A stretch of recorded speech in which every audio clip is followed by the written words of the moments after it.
All right, y'all. Just getting set up here. Welcome back. Welcome back to another mashup, y'all. We are back with round 36. We are back in the building. What's going on, y'all? What is Oh, up? round What's up? 36. Are you sure it's round 36, dude? Are you sure? Technically, it could be 37 because we extended last week's, right? You know what I mean? That's true. That's true. Yeah, man. Yeah. Man, it's been 36 weeks of the mashup, man. Yeah, man. We back in the building, man. We back. How you All how you right. What's been? How going you on your week way, been? man? Oh Oh, we man, just we, been hanging in, man. We had the heat wave coming through over the weekend. bruh, It bruh. was like I think we hit like 104, but We did every too. day I would get my every day I would get in my car, it was like I think the heat index in the car was like 114, Yeah. you Yes, know. sir. It Same. was bad, It's but I crazy, actually dude. got That's crazy. yeah, I actually got a storm coming through my way right now and we had one yesterday, so it kind of cooled things down, you know. Yeah, man. Like, for the Carolinas, dude, like that's we used to the heat, but that's some heat. You know what I'm saying? Like that's some heat, man. Like I just had listen, man. Like my air conditioner in my car went out last summer, so I had to Mm, have that done, had that fixed. And bro, people, I'm talking about my brand new AC system. People with brand new cars said that they AC system struggling in this heat, bro. mm, I said, mm. yeah, man, that's how it is. Yeah, right now it ain't no joke. Like it's almost like a snowstorm to me because like I don't even bother going out right now. Like Yeah, I go out and do what I got to do, but I don't try to stay out in that heat as much, man, because it's yeah, been like deadly heat, man. yeah, for real. But yeah, man. Hey, look. Speaking of this heat, man, Hmm. we got a fight coming up this weekend. We Yep. got a fight coming, and we got a big title fight too, man. An important fight coming up this weekend. Yeah, yeah. This is a Yeah, good one. This is a big yeah, one. Wayne Kong and Tracy Cortez. I yeah. mean, Wayne Kong called for it. She got it, so I like that. But before we get into that, man, I did just watch The Ultimate Fighter. I did just watch that See, episode. Are you caught up? I haven't watched today's episode. Okay, okay. I'll hold off then, for Okay. spoilers. Yeah, spoiler. I'll let you watch that. But I will say this though, man. This show has been delivering. This season's been Yeah, delivering. yeah. And maybe Okay. the show itself has been delivered, but it's the after effects of the show are delivering a little bit fast. Oh, what was that? Oh, you kind of broke up towards the end. I the show itself is delivered, but the effects of the show are delivering a little bit fast. Yeah. Yeah. Yeah. We'll talk Yeah. about a little bit. Oh, hold on. You were breaking up real bad there. Hold on, fix it. Right. What's that? Okay. Okay. Gary said today's tough was good. Yeah, I just watched it. Yeah, I don't think BJ watched it yet, but we're gonna hold off and get some thoughts on that. What I I think he's was just saying, getting his audio straight. yeah, what I said was the after effects of the show are delivering a little bit too fast. Oh, yeah. Yeah, but Yeah, they we'll talk are. about that in a They little are. bit though. We'll talk about that in a little bit. Yeah, yeah. Yeah, because they are. I was gonna say the same thing. Yeah. Hold on. Let me yeah. Okay. I was just fixing my volume there. But yeah, I like the bantamweights and the strawweights here, man. I think both teams have good fighters, good promising Hmm. fighters. But I also just think that in general, like the chemistry and the matchmaking with the strawweights has been fire this time, man. Like maybe it's just because it's been a while, but I still think that the fights are delivering. Another reason I think so, Combo. I think that that plays into like the chemistry and stuff of this season, the Ultimate Fighter, and just like the overall feel. Also, you have two retired champions who can look at it from a different perspective versus having two active fighters as coaches. You know what I'm saying? Like, because like even Yeah. though every now and then with the active fighters, you'll get two good coaches like Nunez and Pena. Like they Mm-hmm. kind of went right into coaching like naturally. You know what I'm saying? But most of the Mm-hmm. time, like when Justin Gaethje and Eddie Alvarez, you know what I'm saying? Like I just felt like they wasn't 100% invested.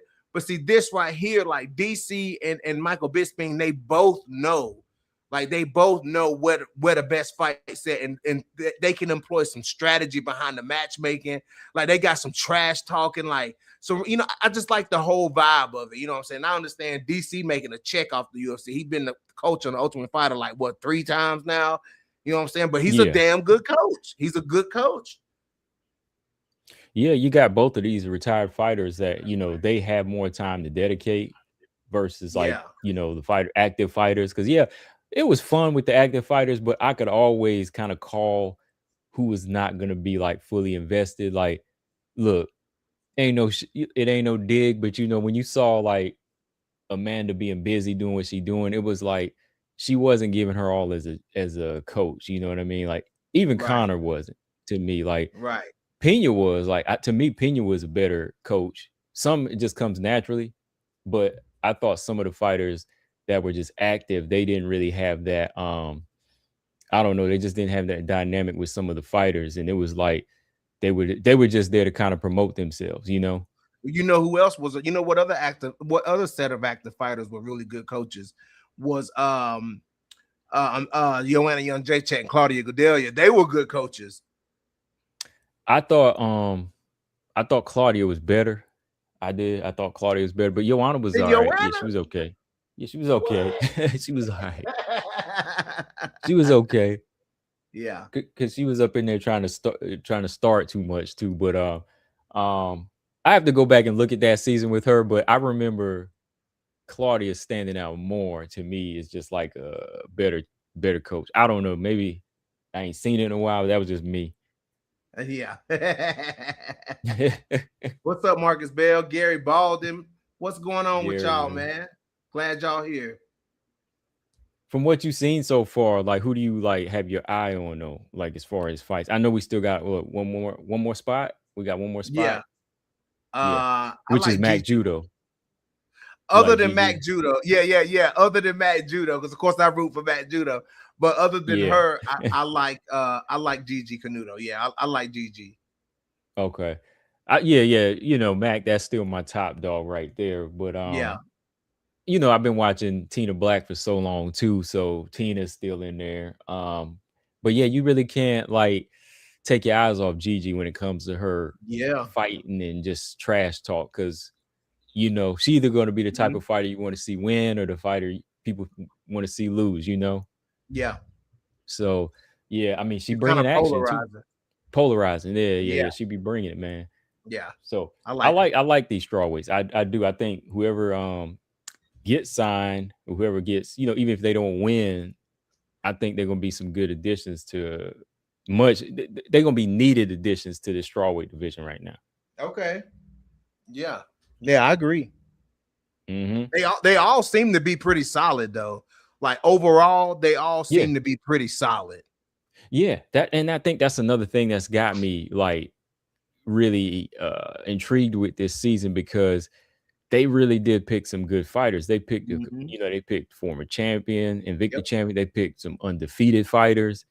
They picked some experienced fighters. Mac fought Bellator and PFL, and then Tina Black winning the belt, and then this Natalia Alves and so on. You had like undefeated girls, a lot of experience. So to me, that's what's been making good fights. I think the one, and I hate to like and I pick on her, but the girl that lost to Gigi, she's like the only one that I think got really like a big wake up call. I felt like she was a small fish in a big pond. You know what I'm saying? Like, she. I don't think it was 100% like mentally prepared, maybe even physically. You know what I'm saying? Prepared to get in like that. So I don't think she really knew the level of competition I don't think she was. I don't. It's not that she didn't know. I don't think she was prepared for the level of competition that she was about to face. Yeah, Yeah. because I know when she was doing the runs and she was, you know, starting to feel like queasy and nauseous, and she Yeah. started throwing up, she did Yeah. say something like, "Ah, right, I never trained this hard before." So, I, Right. you know, I think that was just like a brand new thing to her, man. Like, Yeah. and I think that happens with a lot of fighters because you know, like she was just fighting to the level she could fight at. You know, the other, you know, whoever she was getting matched up against. But Yeah. I mean, hey, it could be a big turnaround for her. We'll see though. We'll see. Um, you know, speaking of this after effect, then you want to jump into that? Well, I want to know what you was talking about with that, man. Like Yeah. thi- Oh this, yeah.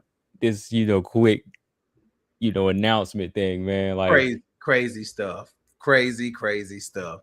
I don't know. I would say this, like for me, it's been like whenever I used to watch The Walking Dead, like I would have to like stay off of any social media because friends would be posting up spoilers.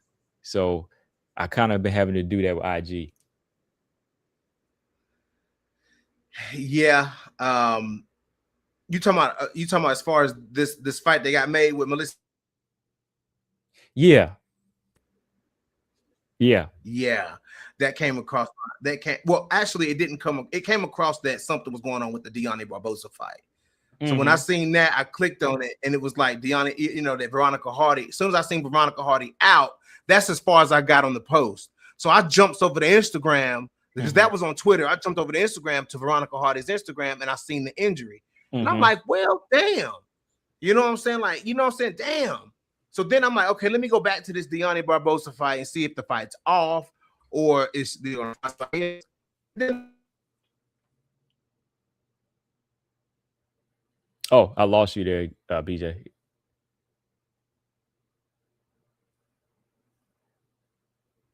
Hold on. Wait for his connection to come back. Yeah, BJ, check your audio again. Lost you.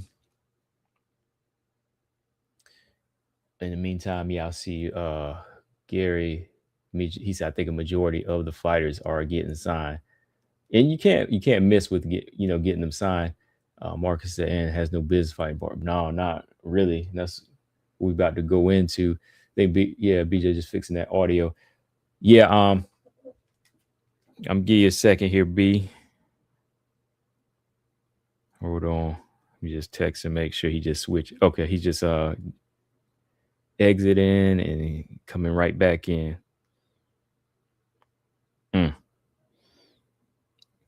Ooh, storm coming up here. I can hear it now. All right, he just fixing his audio. But yeah, in the meantime, yeah, I did think that was kind of weird too. You know, Deanna Barbosa versus Miliciano. That is a kind of a big switch up. And I kind of unnecessary, you know, because we got Miliciano who is coming in as a strawweight in the tough house, but she's going to jump in to her very first fight at flyweight against a very experienced fighter, you know. When you look at it as far as matchmaking, it might be like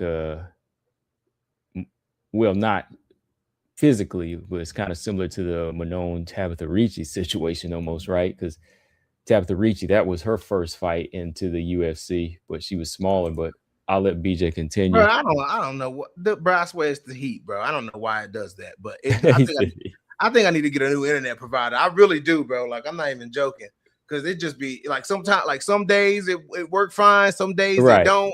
I'm just like, what is going on? Like it's not even like I'm moving or anything. Like, anyways, then I seen it was Anna Miliciano, and I was just like, what?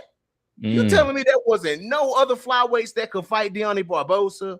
Like it's not a knock on Anna Miliciano, but damn, man. But I guess I had to think about it from a logistics standpoint. Like she probably was cleared and ready, medicals, everything, like all of that stuff. You know, she had a license to fight.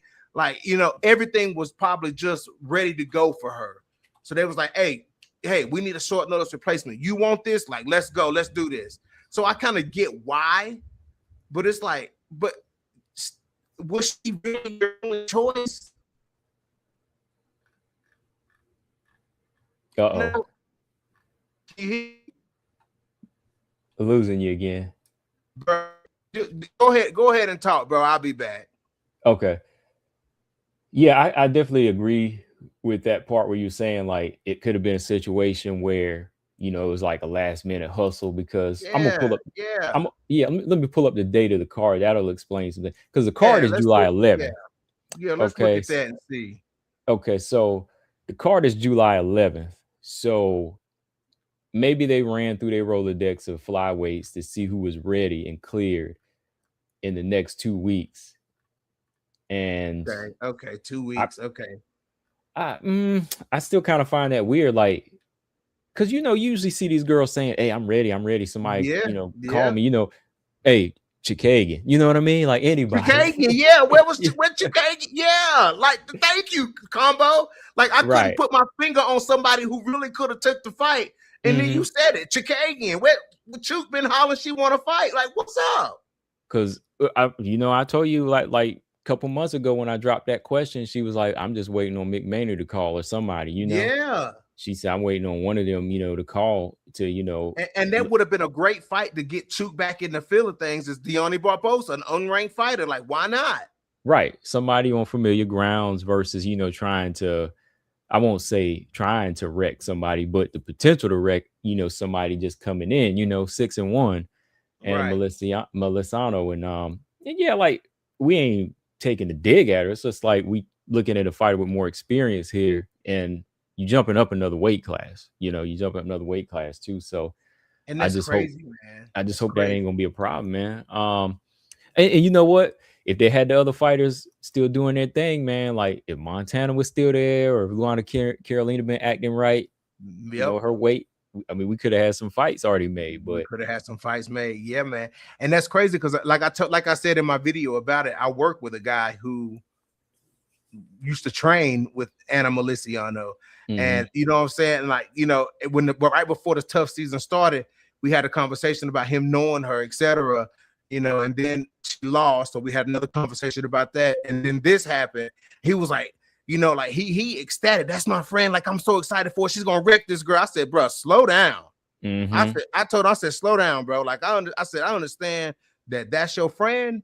I said, but I'm coming to you from somebody who studies this shit, somebody who mm-hmm. covers this shit all the time. I said, bro, she is fighting an uphill battle. He was like, oh, really? I said, bro, if you don't know if that's your friend and you don't have no research on who she fighting, you just blindly rooting for her, bro. I said, bro, you set yourself up for disappointment. I said, because she's fighting a sturdy UFC fighter. Like, she's not fighting a girl she's not fighting a Regina Turine or Jaisla Chavez. She's fighting fucking Deontay Barbosa, bro.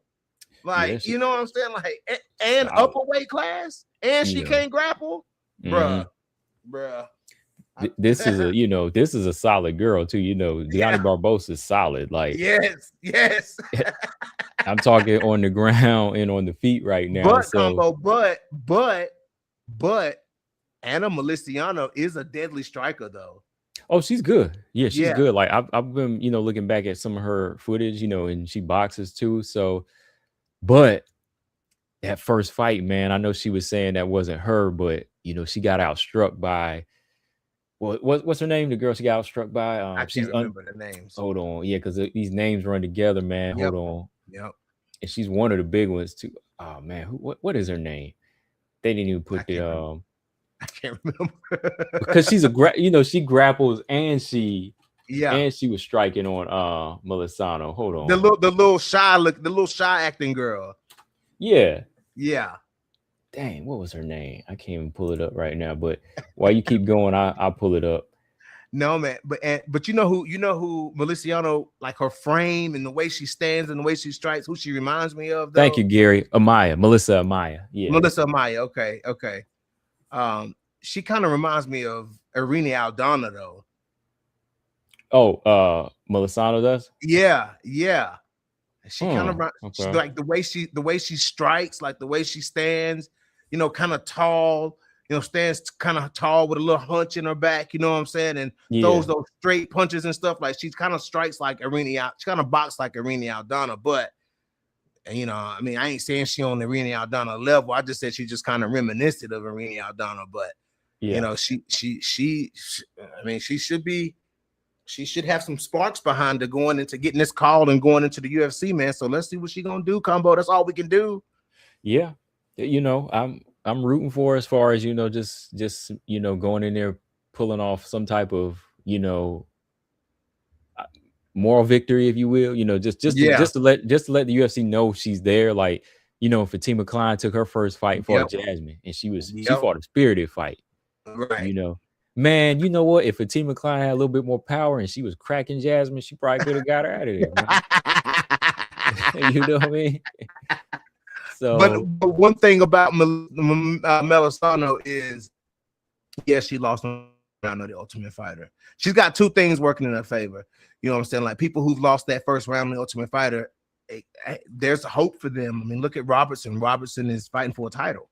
You know what I'm yeah, saying? And another thing too about the moving up to flyweight, I think that Anna Melisano has the size to carry up the flyweight.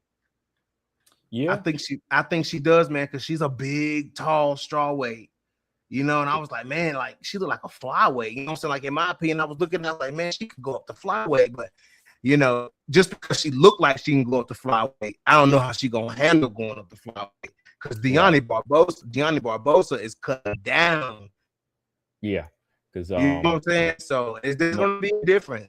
yeah, If she stays at 125 and give herself some time to activate, Anna Melisano can be a hell of a flyweight if she stays in herself time, but she would have to do it the right way. yeah. She's about 5'6" and her reach is 72, so she's got a Right. long reach. She's Yeah. tall.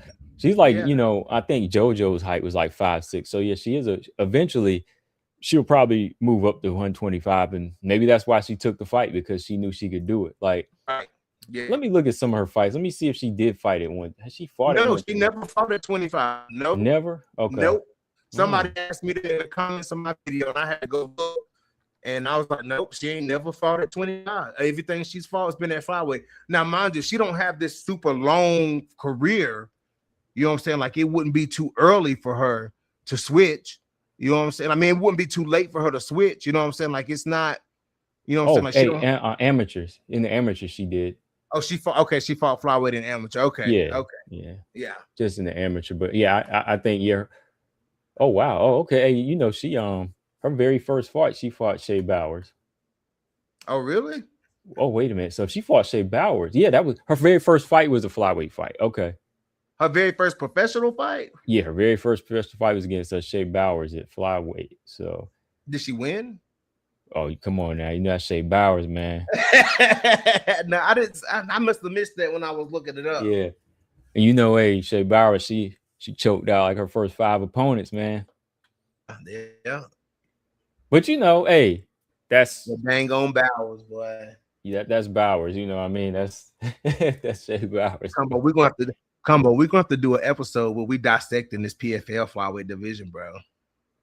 Yeah, we're gonna do that. We're gonna have to do a sit down on this flyweight, this PFL flyweight, because that division looked good, dude. Like I was just thinking about like 2 years ago, we was like, flyweight PFL, there's Dakota Ditcheva and there's everybody else, but it ain't like that now, bro. It ain't like that now.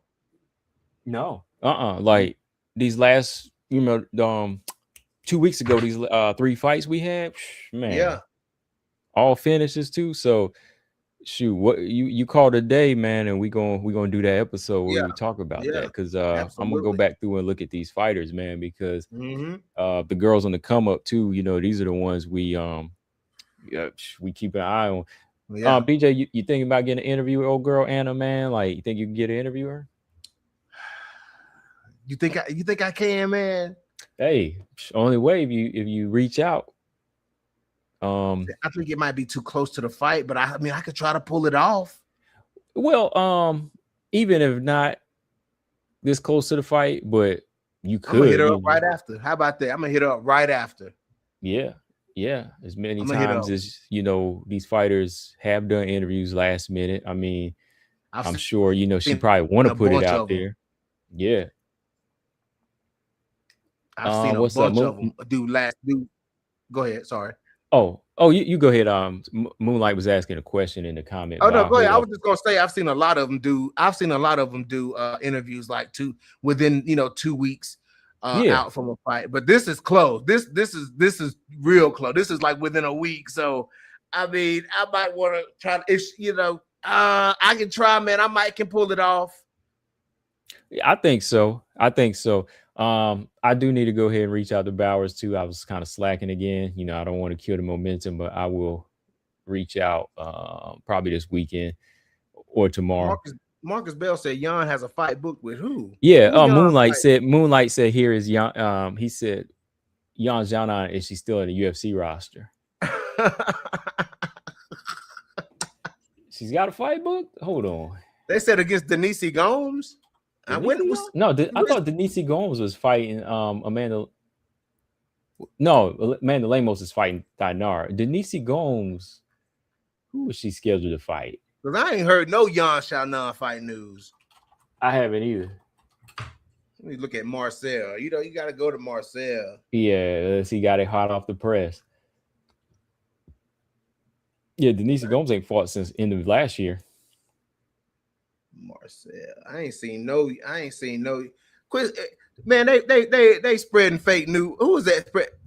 Marcus Bell spreading fake news, man.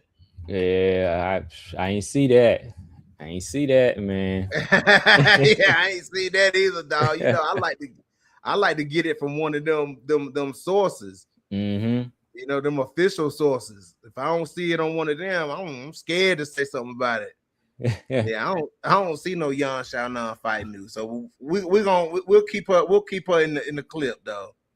Yeah, we got to, because she got to get back in there soon, man. Man, don't get me started on Xiaonan, man. She's scared. She's somewhat Yan Xiaonan is scared. She don't want to do what she is. She turning down fights. Who does she turn down fight with? Jillian Robertson. She turned down Jillian Robertson and turned down a rematch with Mackenzie Dern. Really? Yes. When did she turn down a Mackenzie Dern rematch? Before the title fight. Well, let me see. That really wouldn't have made sense to fight again. Like, she already beat her. Like, anybody she need a rematch is Verna, because she lost to Verna. Not before before this title fight. Like before when Dern was already champion? Yeah, Dern was already champion. So she turned down a championship fight? Yes, she didn't want to fight. She didn't want to fight. They offered this fight to Wang Kong, Yan Xiaonan, and both of them turned it down. Wait a minute, Wang Kong? I mean, not Wang Kong. Zhang Wei Li. My bad. I was about to say, dang. Okay. What's up? They both didn't want to take it. Neither one of them. I'm like, what? How you think G-Rob got the title fight? I didn't know that. Dang, I didn't know Yan Zhana turned down a title fight. That's crazy. Bruh, Yan Zhana don't want to fight at all. Wow. Man, that's why I said I'm disappointed in Yan Xiaonan. Very disappointed. Yan Xiaonan too big to be acting like that. You know what I'm saying? I don't think Wei Li ducking nothing. I mean, come on now. Wei Li don't put her years in. She ain't take the fight. It ain't because of, come on now. It ain't because Dern. It ain't because it's Mackenzie Dern. Come on. I mean, I don't know the reasons behind it, Combo. I don't know the reason behind it. I think she just don't know where she fighting. Like, come on, this girl fought Valentina. She beat everybody. Like, Duck and Wei Li don't even go together. I'm gonna put it that way. Duck and Wei Li don't go together. Listen, unless the name is Manon, then that ain't what. Yeah. Listen, Duck may not be synonymous with the name Zhang Wei Li, but all I know is they put Mackenzie Dern in front of Zhang Wei Li, and Zhang turned it down. I know Mackenzie Dern said she didn't want that. She said it clear as day. If it looked like a duck, if it smelled like a duck, if it walked like a duck, that's all I'm saying. Right, because Mackenzie Dern, she said she didn't want that fight before. This man said right.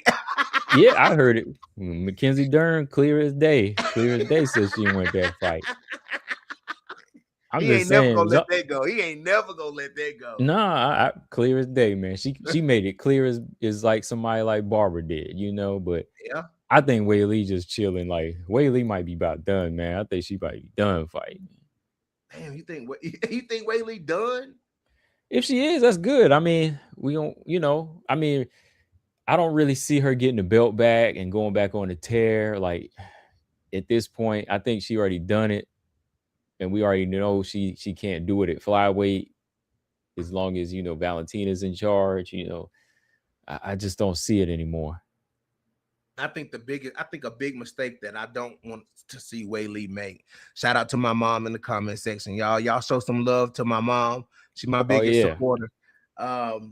But I think the biggest mistake that Zhang Wei can make is staying at 25 and thinking that she gonna get some easy wins at the top. You know what I'm saying? Because yeah, that is not gonna be good for Zhang Wei. It's not gonna be good, dude. Because I'm telling you, I feel like if she stay at flyweight, the UFC gonna be like, okay, bet Manon Fior. You know what I'm saying? Like, and it's gonna be like, that's not the fight that Zhang Wei gonna want to fight. You know what I'm saying? She probably gonna think that Aaron Blanchfield might be the easier target. You know what I'm saying? And she gonna go in there and get wrecked. And you know what I'm saying? So it's like I don't see a path for. I don't see that's the problem with her getting a title shot right off the bat.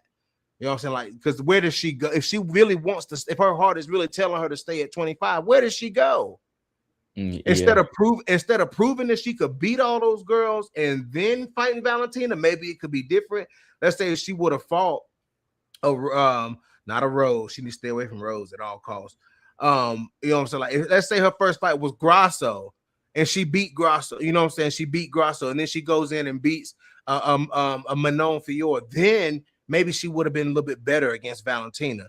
But now that she done lost to Valentina already, like her path is weird. Like she's gonna be like a weird roadblock at the top. Yeah. You know what I'm saying? Because it's like, where does she go? Who does it make sense for her to fight when she's just coming off of a title fight? Mm-hmm. I don't think there's really any other logical fight for her now, except if she chose to wrap it up at strawweight, because the road to flyweight championship is like, it's a tough road right now. You got a lot of tough obstacles there right now. You got a lot of girls trying to get that shot, because you got a potential Fior Grasso fight. Then you got this Aaron and Jasmine fight. You got Natalia lined up to fight. So it's really like packed right now already. So I don't really know where Whaley would fit in that position. Yeah. The only way she could have put herself in that picture was by winning that fight back in November. Right. Yeah. Right. But to squeeze in there now, oof, I don't think she could do it. Like, that's what I said. Like, the path is weird for her. Like, it's weird. Everything is weird for her at 25. But it seems, Combo, we don't have very many arrows, but the arrows that we do have are pointing toward her staying at 25, because I would think that she would relatively see Mackenzie Dern as a winnable fight, But if that ain't the path, if that ain't what she want to do, if that fight was offered to her and she turned it down, like, okay, maybe she really don't want to go back to 15, because Whaley has said in the past that cutting to 15 is rough. Yeah. Yeah. So we'll see. All right. Moonlight said, my dream fight is Yan Xiaonan versus Amanda Lemos. Who do you got? I'll go with Yan Xiaonan. Yan Xiaonan. Yeah, I'll go with Yan for sure. He said, hello, Mom. I would like to see Zhang Weili versus Natalia Silva. Who wins? Natalia. I'll go with Natalia Silva. I got Natalia knocking Zhang Weili out. Dang. Yeah, I do. I got her catching Zhang Weili like in one of those ends. You know what I'm saying? Like, when she darts in, like, I see her catching Zhang Weili. Wow. So she gonna get knocked out. Frankman, what's up? He said, Frankman said, I don't see many good matchups for Weili at 125. She could probably beat Jasmine. Nah, I don't know. I don't know about the women. I gotta take that back. Yeah. I don't know. Yeah. I don't know about that, because if Jasmine wrap her up, if Jasmine get on her, like if Jasmine get on her, she ain't gonna be able to get Jasmine off of her. No. Yeah, really. I don't really see good matches there. But Moonlight said, who can she beat at 125? I still think she could beat Barber. Damn, Combo.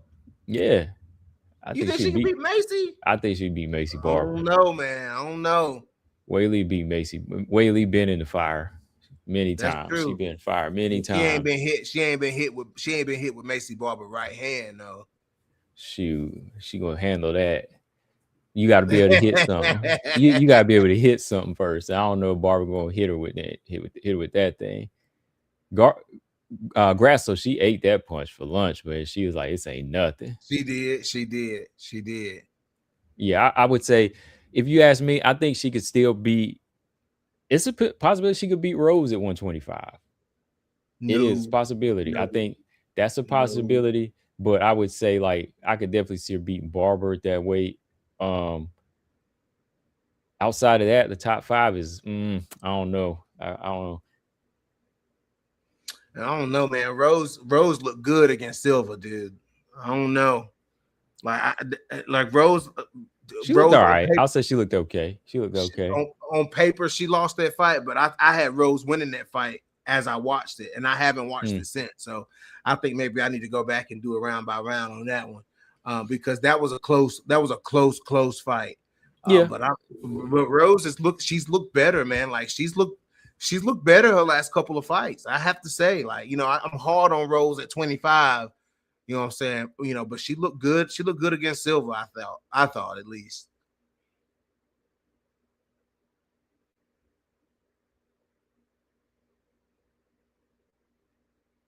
Uh-oh. You there? Oh, can you hear me? Yeah, I hear you. Oh, okay. Yeah, I had a notice from StreamYard said connection was kind of lagging. I It could told be. you it's this Well, I got a heat, storm. bro. I got Oh, a storm. That's right. Okay. someone trying to unplug me because of the connection. So let's keep this thing moving, man. Yeah, keep it moving. Hold on. Here we go. All right. Okay. We got this flyweight fight coming up. This is a big one this weekend, man. Cortez and Wang Kong, man. Like, I've kind of heard your early take on it, but what's your take on it now? Like, as it gets closer, has it changed? No. Like I said, I'm always gonna say, Tracy Cortez is hard to beat. She's hard. She's a hard fighter to beat, man. Like, her grappling is good, and when she starts going, she's good. You know what I'm saying? But I don't want to see Tracy Cortez. I've seen what Tracy Cortez does against somebody who is a good striker, technique wise, long striker. She struggled in there. Like, Rose pieced her up. Like, she was and people are blaming it on the short notice and the weight cut and all that stuff. She had to cut a lot of weight fast. Tracy Cortez gets heavy, and she's fought at 35. So, you know what I'm saying? Like, Tracy Cortez is not all flyweight, and you can blame it on whatever you want to blame it on. But that, I think, since Tracy Cortez, what happened? Oh, it kind of went out again, but you're back. Okay. Tracy Cortez her striking might be, I think she should feel herself out on the feet with a full training camp. You know what I'm saying? Like, feel Wang Kong out on the feet, you know what I'm saying? But be smart about it. Don't try to get into a firefight with Wang Kong, because Tracy Cortez don't have the power like that. You know what I'm saying? Now, if she, striking the way that she strikes, you know what I'm saying, with her boxing, you know what I'm saying, if she had like the pop behind her punches, kind of like a Island Perez, you know what I'm saying, then maybe. But Tracy Cortez don't really have that kind of power like that to really get any kind of respect from Wang Kong, you know what I'm saying? So I think what she really has to do is close that distance. She got to close that distance.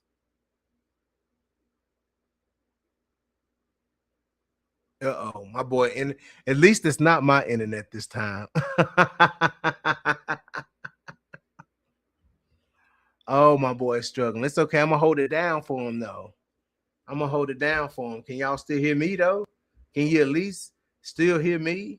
Hold it down for him, though. Yeah. It is what it is.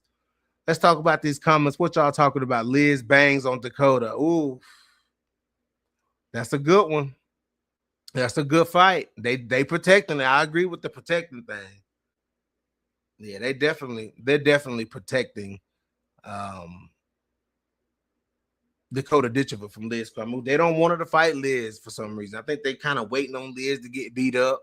If Liz take 2 hard losses in a row, that they say, oh, the fight that everybody wants to see, Dakota Ditchova versus Liz Carmouche. She get on there beating up or beat up Liz. Like, that's different, you know? But then they say, then Dakota can walk away from it saying, I always knew I'd beat Liz. Like, come on, man. Won't you fight Liz when she hot, Dakota? Won't you respond to Liz when she calls you out? Say what? Hang on 1 second. Had to switch up connections. No, you good. You Give good, me bro. 1 second here. I was holding it down for you, dog. I was talking. They're talking about the PFL hiding Dakota from Liz. Oh, had to go to the backup. Look like the internet. All right. It'd be like that. I know, right? Okay, hold on. Like that. Okay, here we go. All right. Now, what was you saying? I was just talking. I was holding it down and talking to them in the comments. They talking about PFL hiding Dakota from Liz. Oh boy. But what I was saying about Wayne Kong and Tracy Cortez, what I was saying was, excuse me, Tracy Cortez with a full training camp can feel Wayne Kong out on the feet, maybe, but she don't have that kind of popping her punches to really try to slug, get into a firefight with Wayne Kong. You know what I'm saying? Like I was saying that, like, if Tracy Cortez with her technique and on her strike, she doesn't have bad technique on the feet. You know what I'm saying? She doesn't have bad striking, but if she had the pop of like a Alan Perez behind her punches, you know what I'm saying, or like a Bia or somebody like that, then yes, I would say, yes, engage her on the feet, but Tracy Cortez don't really have that danger factor like that on the feet. You know what I'm saying? So I think she's gonna have to close the distance on Wayne Kong. That's gonna make her chances of winning go way up versus trying to strike, because we saw what happened with Rose when she tried to strike with Rose. So it is what it is. Yeah, I think Tracy Cortez, her best bet in this fight is still to keep it close and on the ground, because I've always said Tracy too is like a fighter that doesn't really do anything great, but she's got a way to control the fight and win a fight. She's done that in the past, and I think mentally, man, like, I don't know what she was preparing for or where she was in that fight with Aaron, but I think Aaron's just been like kind of leveling up, kind of surpassing her. But I still think Tracy's still got a lot of tools to handle a fighter like Wayne Kong. But she can't get too happy on the feet either. Like, Wayne Kong does have power. Right. And I think Wayne, she's effective at going to the body and to the head, even if she's not looking for the knockout. And I think that's where Cortez, she's got to be careful. Cortez, her striking stepped up because she did really well, like putting combinations together when she fought Jasmine. But then when she fought like Rose, it showed like, okay, there's a big difference, a big timing and range. So if Wayne Kong can do even half of that, then, I think it could be a long night on the feet for Cortez. But, Cortez, I think if she just sticks to what she does, she could make it like a grappling match, or like a good inside cage fight, eventually maybe get a submission. Like, that's not my pick, but I really think it's just a situation here for Cortez, to get this fight to the ground, and Wayne Kong to keep it standing, like her last fight, Eduardo Mora. Yeah. No, that Mora fight with Kong, boy, she was in some trouble in that fight, man. You remember? Yeah, she was. Yeah, she was in some trouble in that fight. Yep, that was a risky one. That was a risky fight. Like, there were moments. Eduardo Mora, I think Eduardo Mora's cardio lost her that fight. Mm-hmm. Yeah. So that messed her up. Yeah, I told you Franklin said Jenna Bishop he said probably win a rematch against Dakota. She's been looking good. I told you Jenna don't quit, man. Jenna yeah, I'm not mad at that statement. Like, I wouldn't be opposed to that. Yeah, I think it's possible. Absolutely. Like, the thing is, like, people are looking at Dakota Ditchova as if she's unbeatable. Like she's not unbeatable. Everyone talks about her as if she can't be beat. Like she can be beat. You know, like she can definitely be beat. Better fighters have lost their O's than Dakota Ditchova. Jenna just weary of the power, you know, and how to get on the inside again. Right. And keep the fight to the ground. Because when she gets a fight to the ground, I mean, she is like she's keeping it there. You know, she's a fish. Yeah, she did. Jenna Bishop slammed Dakota the last fight. Yeah, I remember because I remember I was watching it too that time, but I was like, like she just got to be better. She just got to get her control. Like she knows that she can do that. If she can do that again and get Dakota like that in that position, like she got to work on her control. But Dakota big though, like Jenna was trying to hold her down, but Dakota just like she's just so damn big, dude. She just got up. I was like, damn, like she just got up from up under Jenna Bishop like that.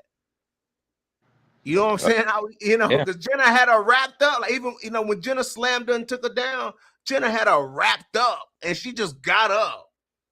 Yeah, man. The bigger these flyweights are, but they also have good takedown defense, and they just have that skill at using their size. That's what makes them like, a handful. Moonlight saying nobody beat Dakota at PFL. We'll see. No one can.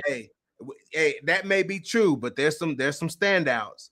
There's a couple standouts. There's a few standouts that's possible. I would say number one, of course, not in no particular order. Jenna Bishop in a rematch is a dangerous fight for Dakota Ditchova. I think that Liz Carmouche, Shea Bowers, Shannon Clark, and Montana De La Rosa. I think that with some development, for Shea Bowers and Shannon Clark, I think a couple more fights, then Liz Carmouche right away. Jenna Bishop ain't lost a fight. No, well, she did lose to Liz, didn't she? Who lost to Liz? Yeah, Jenna Bishop did. Jenna Bishop, but Jenna Bishop, she's still racking up wins, though. You know what I'm saying? And then we got to see how they match up Montana. Montana's in my opinion, she's one of the bigger threats to Dakota in that division. So, I mean, we'll see. Yeah, PFL it's got some good matchmaking right now. It got some good potential fights there, So I'm ready to kind of see. I'm ready, man. I'm just ready for this Liz fight, man. Like this Liz fight. Marcus Bell said somehow Tyler Santos beat Liz. I know, right? Like I was surprised too. That's why the other day when I saw my video, I was like, Liz. I almost forgot that Liz lost that fight because it was kind of a close fight, but it was. Tyler ain't kept that same momentum though. But Tyler is okay with like close fights. Like she's okay with that. You know what I'm saying? Like, I was waiting in that Valentina fight. Like, I kind of thought Tyler won in the moment, but then when I think about it in retrospect, like neither one of them really pulled the trigger. You know what I'm saying? Like there was a point in that fight where it could have went either way. Like it was up to somebody to really take over the fight. You know what I'm saying? And Valentina, you can say she took over the fight, but she didn't like try to finish Liz. I mean, try to finish Tyler. You know what I'm saying? Get Tyler out of there. Like if she those last couple rounds, if she beat Tyler as bad as everybody says she did, you know what I'm saying? Like she could have got Tyler out of there. She was damaged goods with the orbital situation, you know what I'm saying? But Tyler, she's okay with these close fights. She didn't pull the trigger. She don't be pulling the trigger. Like Tyler's just very disappointing. Yeah, striking wise, she just wasn't there to me. Like I think that's her problem. Like she's got power, but Tyler just never really like let her hands go like that. Even her knees, like this is big girl, and she never goes in there like muscle girls like that. Like she could have returned the favor to Dakota, but she just backed up and showed Dakota so much respect. Backed up and shelled up. Yeah. I was like, what is Tyler doing, man? Yeah. Marcus Bell said but that. I'm sorry. Go ahead, Combo. Oh, Frankman said, I question where Tyler's mindset is at this point in her career. I mean, yeah, at this point, I mean, she's really kind of out the door. Like, I hate to say it, man, like might be out the door like Vivi or Lipsky, Yeah. Marcus Bell says, but that punch that Tyler hit Liz with was nasty. It was. Same one that Arujo hit her with. She Arujo caught Liz with a good one this past Friday or past weekend, a couple weeks ago. Yeah, she did. She did. Adarujo, man. She only lost one fight, but still. Like, What come on. do you have you got a final pick for this one, man? With This one. I think I'm gonna stick with my guns, dude, and stick with what my heart tells me and what it's told me from the beginning. You probably never hear me say this again, but I picked Tracy Cortez to win the fight. I definitely got Cortez, man. Like I said, I think that it's gonna take more than Wang Kong being a better striker than Tracy to beat Tracy. Because Tracy's not just gonna come in with one game plan. Tracy's the type of fighter, like if she's beating you on the feet, she'll continue to beat you on the feet. If she's beating you on the ground, of course, that's what she's going to keep it at.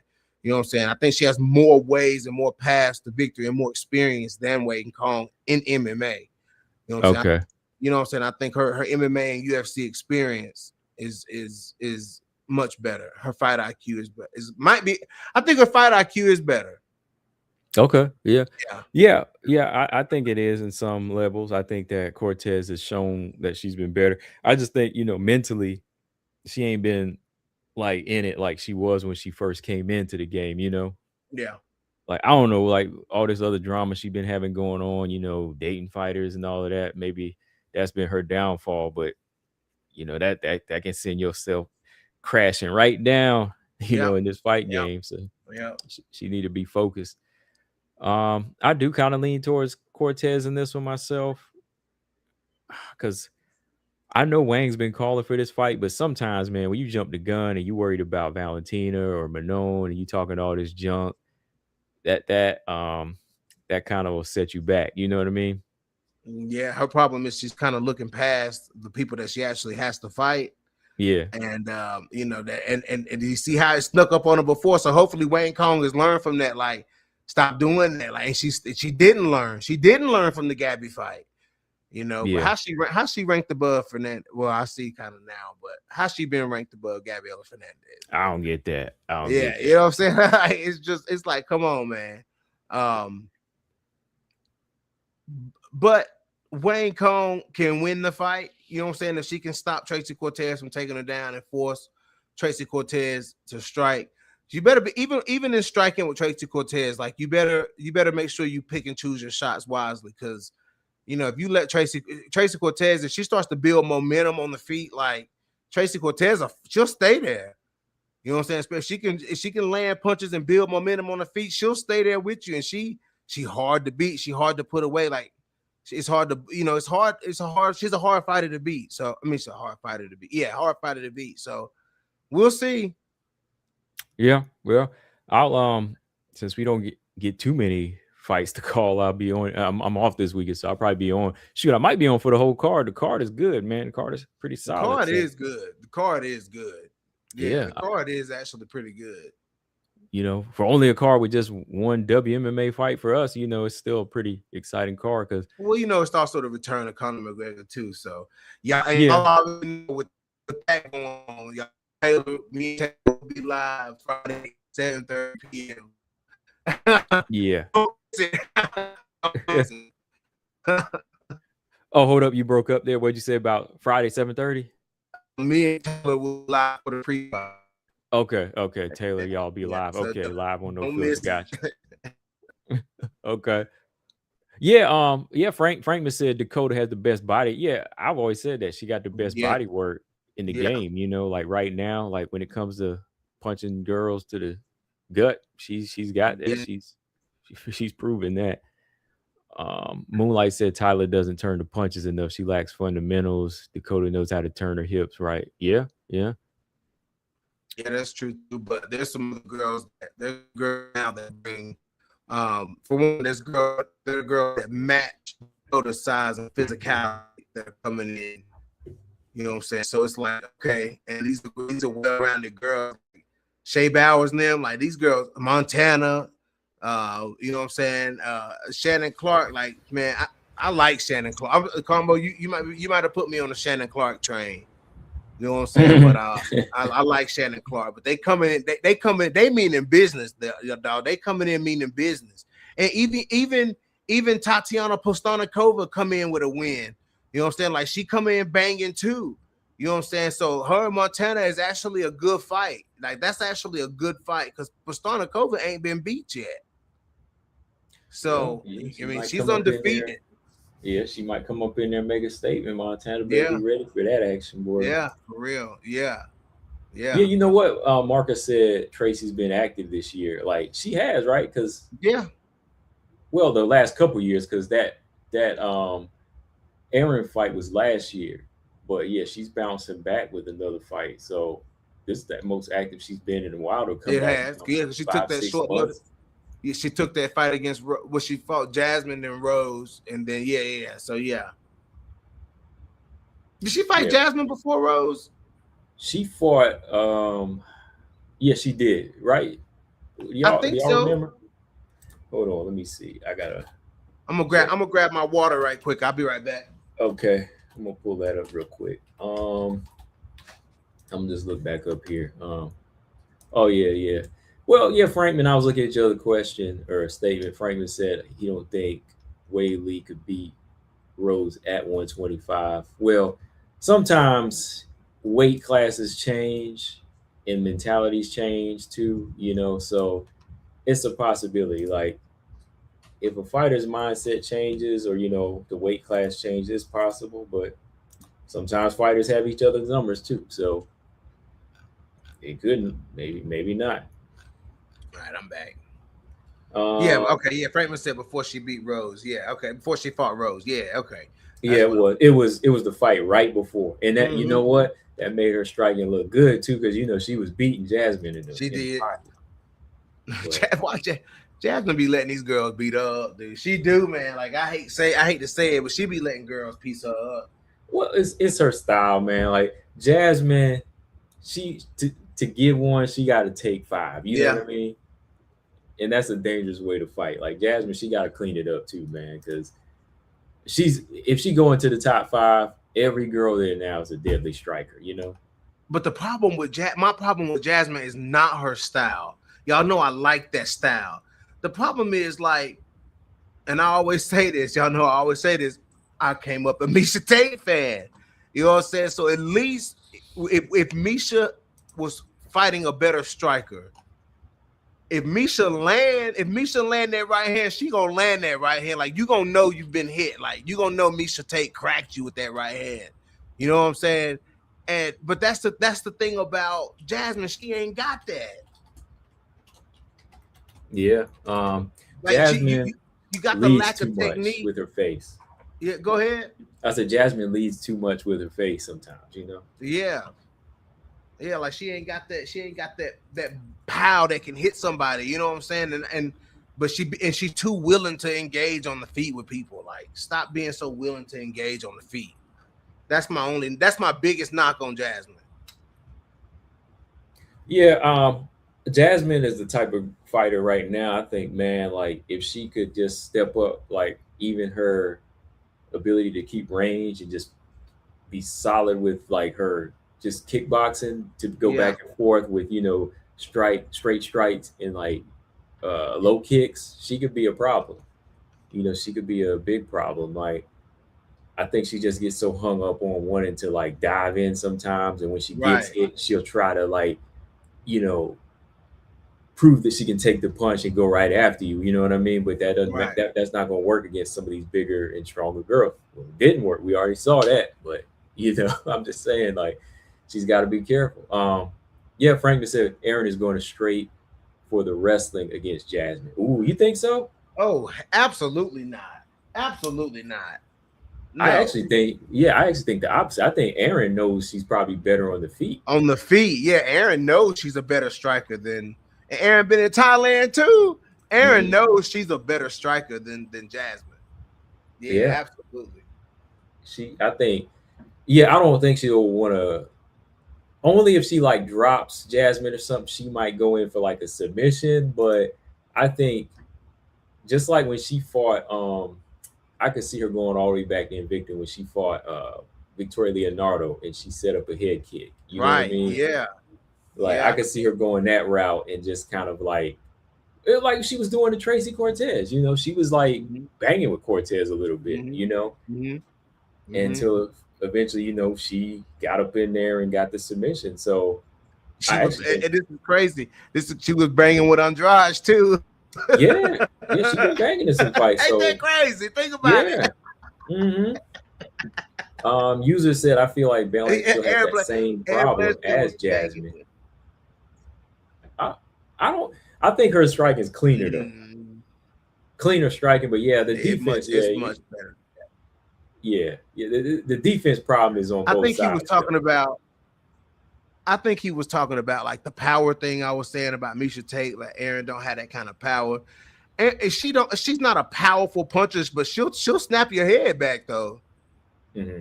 Like Aaron may not have knockout power, but she's sneaky. She sneaks a head kick behind some of her punches, and she's a volume. Like she just keeps coming. You know what I'm saying? Aaron will snap your head. She snapped my own head back. No, wait a minute. Your user said Blanchfield has the edge in striking, but not by much. Neither of them are good on the feet. I got to check you on that one. Like, Yeah. no, Dang. Aaron's Nah. better than Jasmine on the feet. Yeah. Aaron is better than Jack. Offensively, she's better. Defensively, no. If you're just talking defense and like head movement, no. But Aaron does have some head movement though. Aaron can throw some combinations. Like Aaron's jab was offsetting Andrade. She was landing punches on Manon. She was coming straight in, landing shots. Um, Jasmine's a little bit slow, and we've seen that in her fights. Like that's why she lost to fighters early on her career. Based off of the striking. Like, yep. No, like they're not that. I mean, there are levels to it. There's definitely levels. I mean, Aaron's got wins with her kicks. You know what I mean? She's landed some signature shots. Yeah. So I had to say that. No, Jasmine. Aaron done buckled knees. She buckled Andrade's knees one time. she made Andrade pause for a second, and then Andrade got mad. Yeah. Okay. User said Jasmine looked better on the feet against Andrade than Aaron did. But what version though? You answer that, BJ. I want you to. That doesn't even make any sense. That doesn't make any sense at all. I'd argue Jazz Divisions looked better on the feet against Andrade. She didn't spend nearly as much. They didn't spend nearly the same amount of time striking with Andrade in the same fight. Like Jasmine spent nowhere near the time on the feet striking with Andrade the way that Aaron did. Aaron was in there with Andrade, like in the pocket with Andrade. So Aaron was throwing long punches, and she was coming in with combinations with hooks and stuff. Like Aaron was fighting. Like, no, dog. Like I don't think so. Aaron got hit. She got hit, but she ate that, and she came. I seen like a moment with Aaron. Her coach said, "Give it back to her," and here come Aaron. Pop, pop, pop. I'm like, okay, yeah, like nah, it wasn't the same, bro. Aaron's much cleaner than Andrade. I mean, much cleaner than Jasmine. Okay, I think Jasmine loses to a lot of people, a lot of girls, a lot of the ranked girls. She loses to on the feet in striking. Definitely. Yes. I had to go back up here to a question. All right, Moonlight said, "Who do you guys think of Chris Cyborg versus Clarissa Shields?" First of all, I just want to answer that real quick because I think Chris needs to just stick to what she know, honestly, because Clarissa too big, too strong, too much of a better boxer. If we talking boxing, that is. But I mean, Chris just needed to do the Ketlin thing and ride off into the sunset and finish her fight career off there. I'm just saying, man. Hold up, look. What's up? Gilberto said, "Does Bia have a chance against DERN?" MMA, they 2 weight classes. Didn't they grapple each other in jiu-jitsu already? Oh, wait, what's that? Didn't Bia and Mackenzie Dern square off in jiu-jitsu? Did they? That I know her and Misha Tate did. Okay. And they could have crossed paths because I think did her and Fatima Klein cross paths? That's crazy if they did. I mean, let me see. No, I don't think they did. No, she grappled with that one girl that beat Mackenzie Dern, Effion Davies. Okay. That That's what it that was. girl, she slammed Mackenzie Dern up in grappling, man, and she submitted Dern. Yeah. Okay. That's what it was.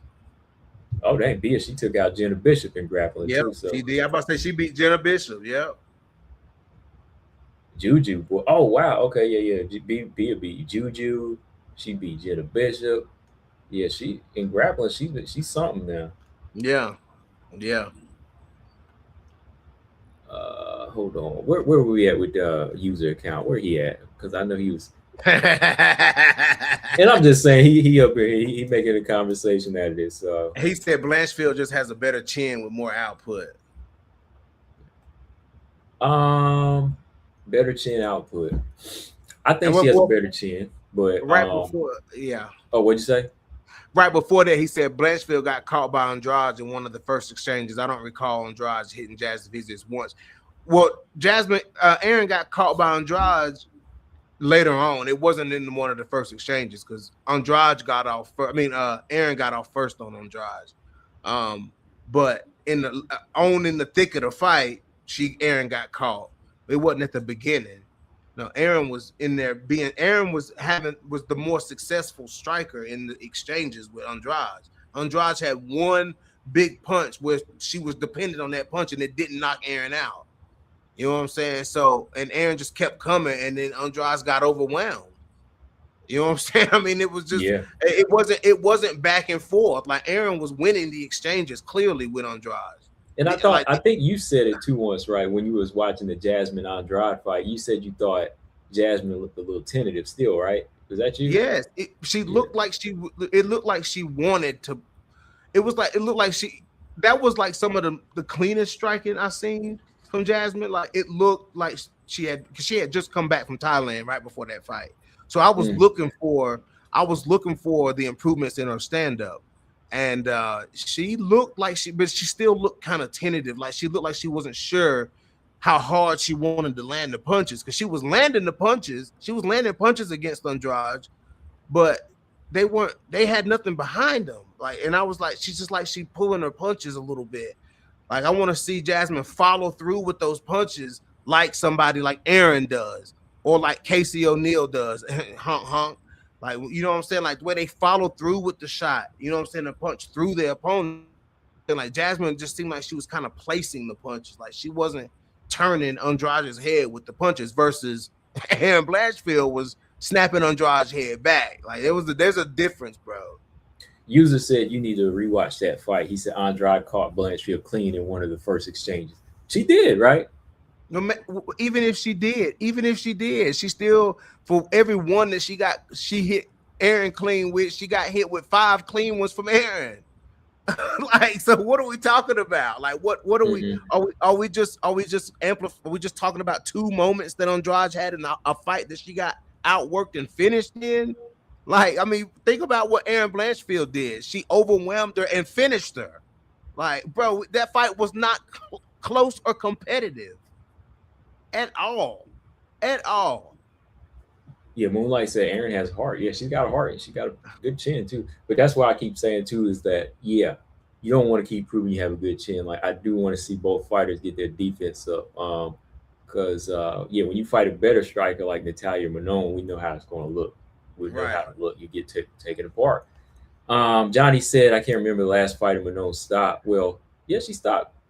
Or can't name another one. He stopped. Let me see.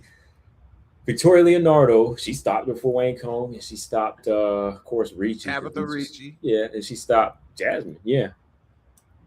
Yeah, she stopped Jasmine. Yeah. Okay. She stopped Jasmine. Oh yeah, here's a question. Frankman asked. Hold on. Oh, real quick. Marcus said you talking about Effion Davies who subbed DERN. Yeah. Frankman said who wins between Perez and Norman Dumont? Oh, see, I'm worried about Norma Dumont on her back. I am. I was gonna say the same thing. I'm worried about her on her back, and to have questions about that and walking into a fight with Alan Perez that doesn't look good for Norma. You know, Mm-hmm. and and this is one thing about Island said, like, I'm glad that we brought that up because I was saying these are the type of things that Island Perez has, or the things that I wish that Jasmine Jazz Divizius has, and Tracy Cortez has. You know what I'm saying? When Island Perez throws hands, like she hits you. Like, Island Perez got some sneaky power though. You know what I'm saying? Like, she got some sneaky power. She was knocking Macy Chasson head all the way around that octagon. You know what I'm saying? And man, like, if she puts Norma on her back, dude, like, Norma gonna be in trouble because Island Perez is great. She is great on her top pressure. It's fantastic.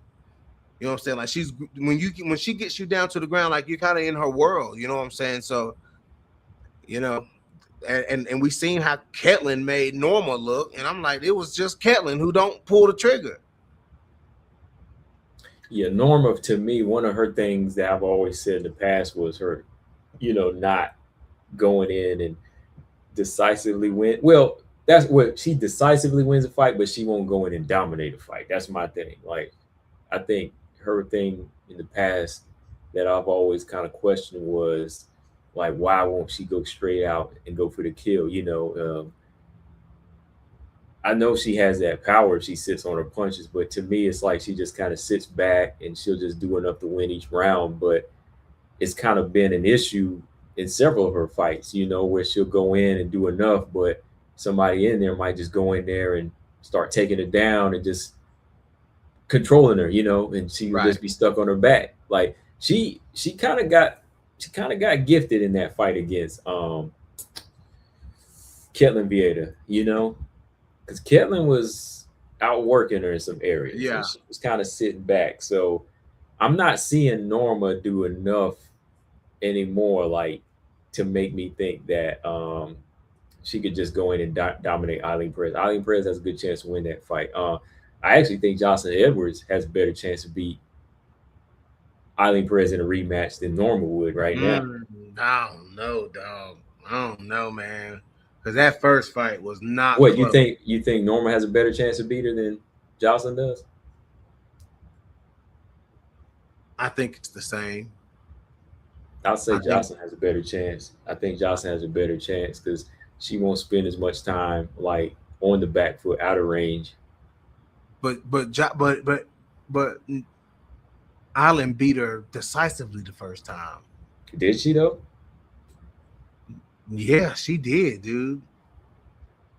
She beat like if that fight close. Am I not remembering?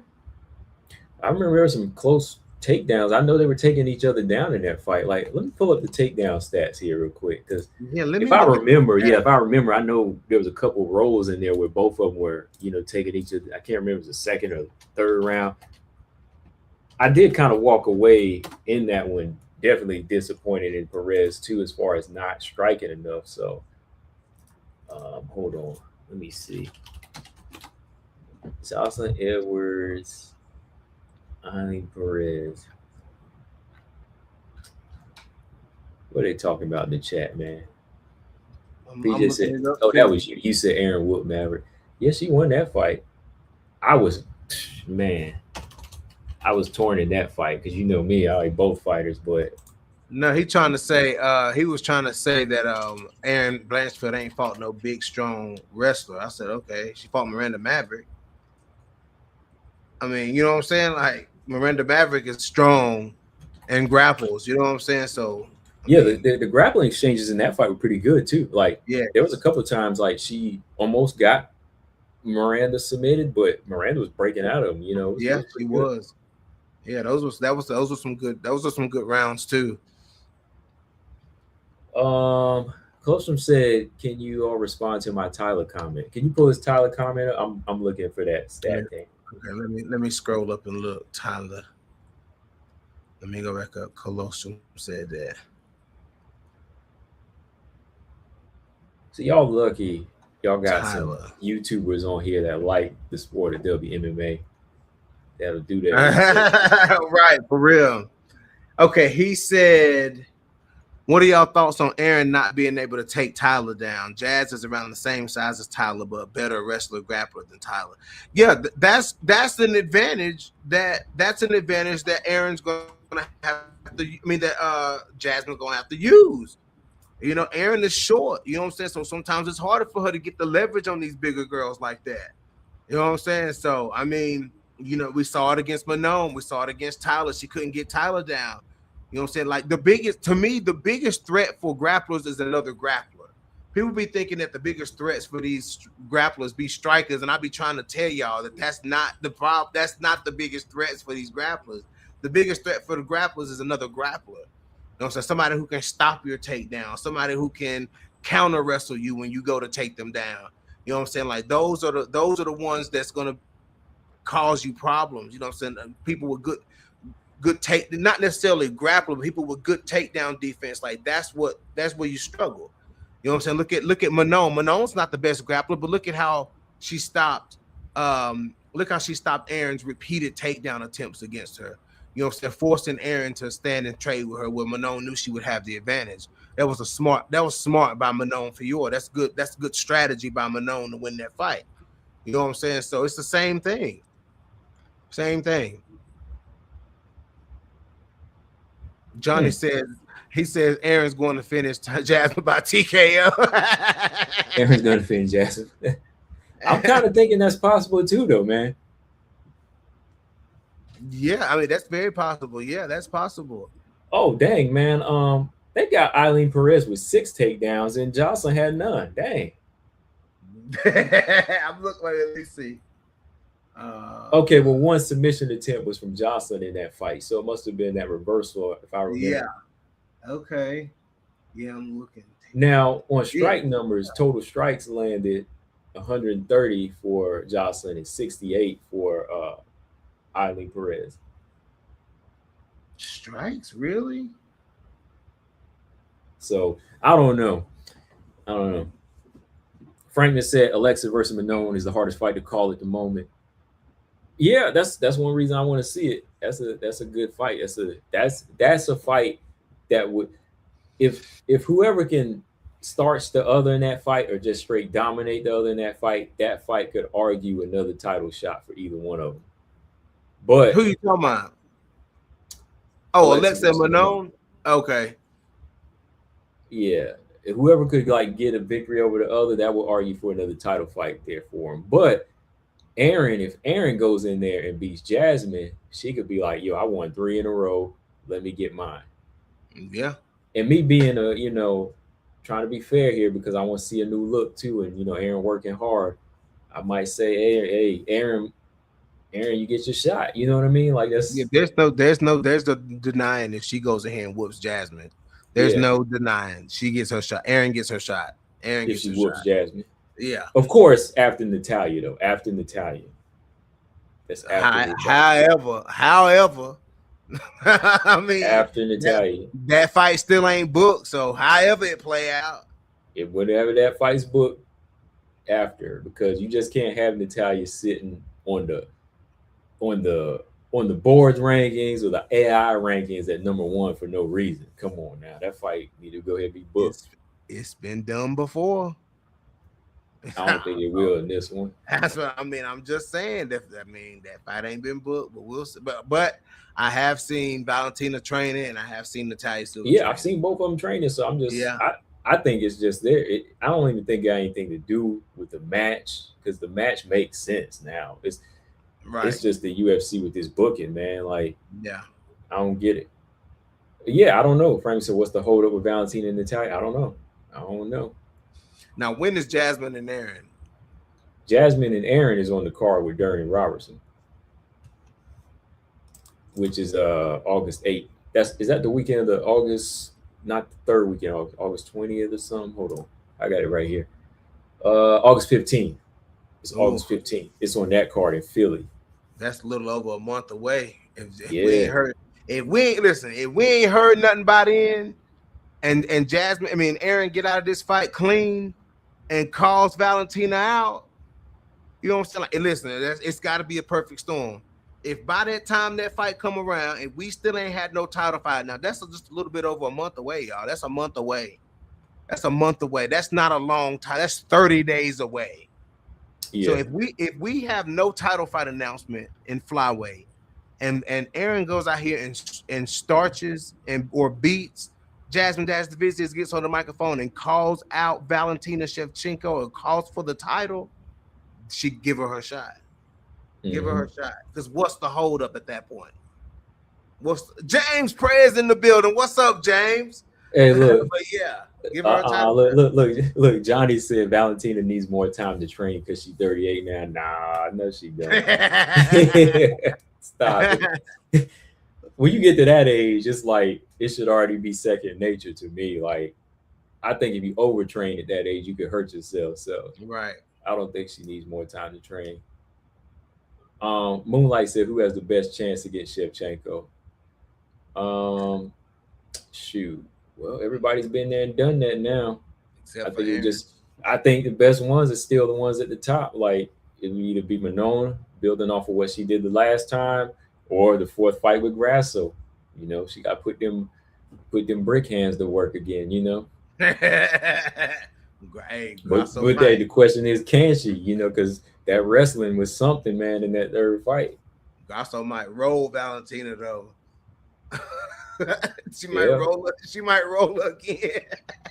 Man. She might put her. She could put her out this time though. Yeah. User said maybe Fiore if she simply stalls. Yeah, that's what I was thinking. Like, if you just kind of stall it and take control time, that's the best thing you could do. Or, you know, if you pull her into a firefight match, you know, if you got your power precision set up right. I'm actually interested in that. Now that you got that poster up there, of course, G-Rob versus DERN. But I'm also interested in Islam Makhachev versus Ian Machado Gary, because that is a good fight.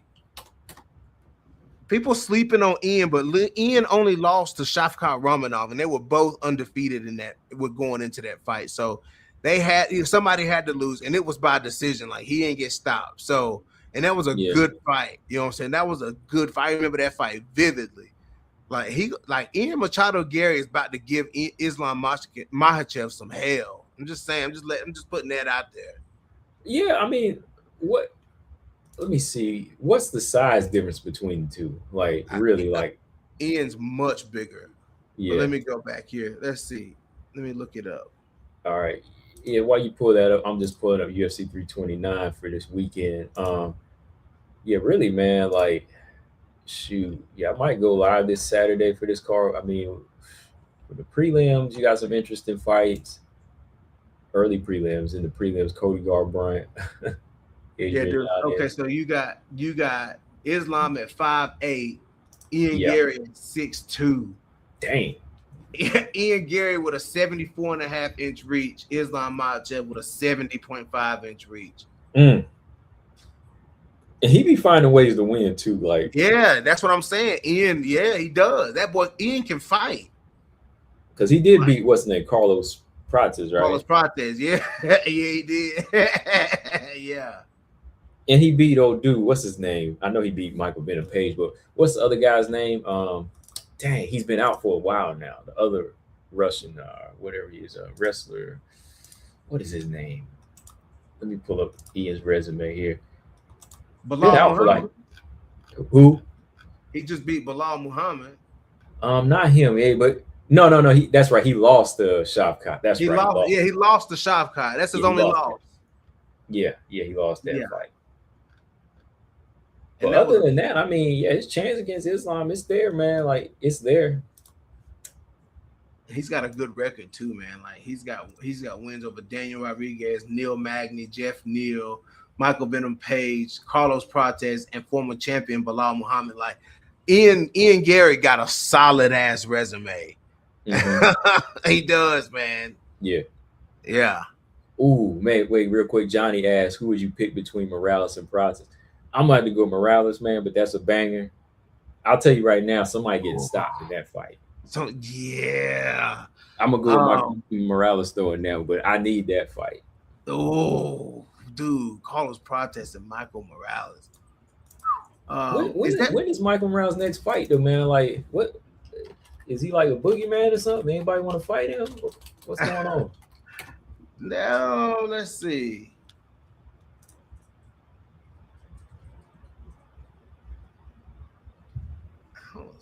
It's been a minute, ain't it? It's been a. Has he fought this year? He fought this year. Did he? No. His last fight was Sean Brady last year. Damn, it's been that long. It was on the that was on the card with not Manolo, but that was on the card with that was the Whaley Valentine card, wasn't it? Dude. Since he ain't been in there so long as the champ. Yeah, that was Whaley Valentina. Yeah. Yeah. So it's been almost half a year since he fought. He got a good record too, man. Jake Matthews, Max Griffin, Neil Magny, Gilbert Burns, Sean Brady. He's got a good record too. All stops, right? Well, yeah, not all of them. Jake Matthews hits. Well, except the Jake Matthews, yeah. Yeah. Ooh. There's some good records, man. There's some good UFC coming up. I'm glad it's all free. Let's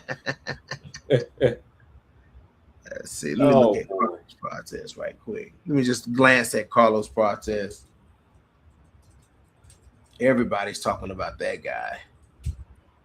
Robot said Morales better wrestle. Carlos catches him, it's over.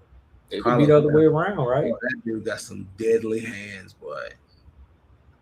He got some deadly hands. Let me see. Let me check his record right. Let me see his last.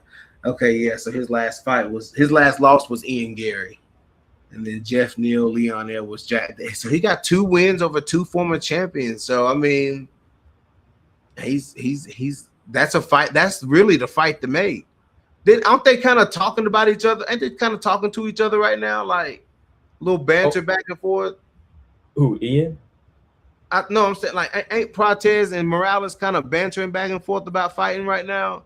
I thought I heard that Ian and Prates were trying to fight each other again, like in a rematch. Oh, something like that. But I haven't heard Morales really. I haven't heard Prates really showing any interest in that fight though. Man, I just really hope that Islam don't get caught clean, dude, because Ian got power, man. Like Ian Gary, he's got knockout power, man. So yeah, Islam done been knocked out before. He done been knocked out before, but I'm just saying, man, woof, that's a dangerous first title defense or whatever you want to call it. You know what I'm saying? Like that's a hell of a first title defense for Islam. Yeah. Yeah, he's got a handful in front of him here, man. Yeah. But you know what's crazy is, again, we going back to this. Look, Islam, he got his title fight lined up. Where's Valentina? They fought on the same card, right? Where's her title fight? Come on now, let's go ahead and put this thing on for August or something.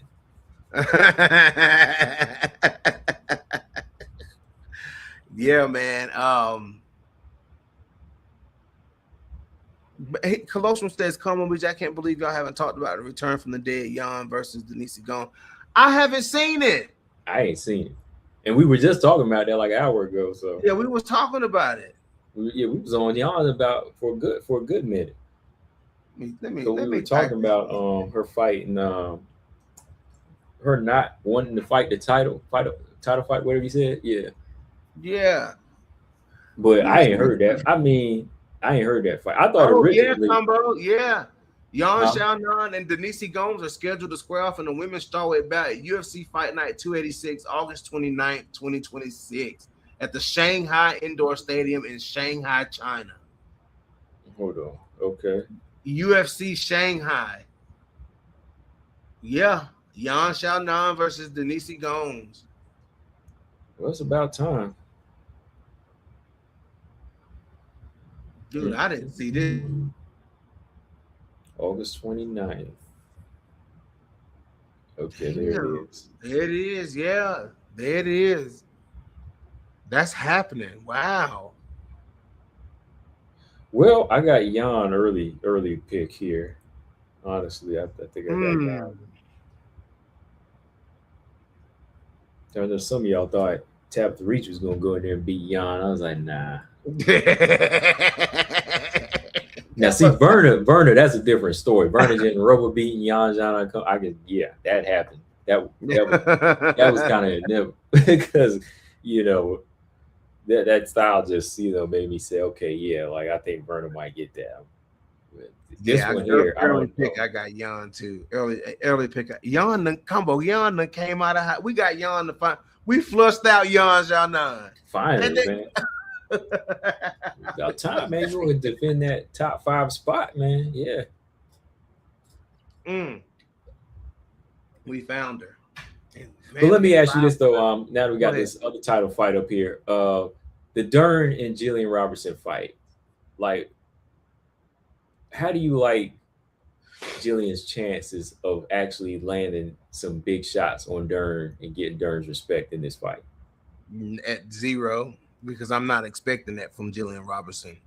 I'm not. What if she has to? What if she has to? So you think it's going to be a long night, or you think it's over if she can't get DERN to the ground?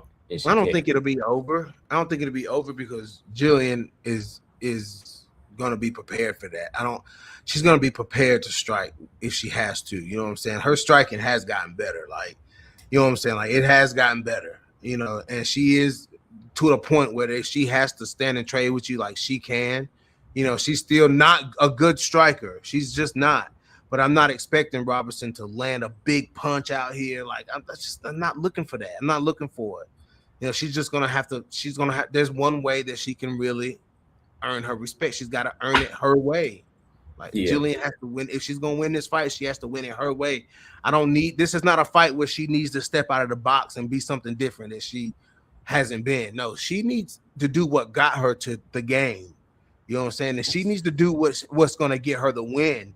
And she's going into the lava pit. They both going into the lava pit. Now, I gotta ask you this before we go too far. I gotta ask this now because I kind of disagree on some things. But if she's got to be her and do what she does, ain't that kind of dangerous? Like, you don't mean be one dimensional, right? You know, I get what you're saying. You know what I'm saying? I get what you're saying. But I think that I know how we are. You know what I'm saying? But Jillian Robertson is not even like, let's say, for example, one-dimensional. A one-dimensional blowout that we had was Zhang Weili versus Tatiana Suarez. Jillian Robertson won't be that kind of dead in the water like Suarez was. You know what I'm saying? Like, G-Rob won't be that. You know what I'm saying? Because G-Rob has been throwing a lot of combinations in these fights. Like, let's really assess G-Rob's path through strawweight. Like, let's on the feet or on the ground. Let's on the feet. Let's get comfortable. Let's get comfortable on the feet here.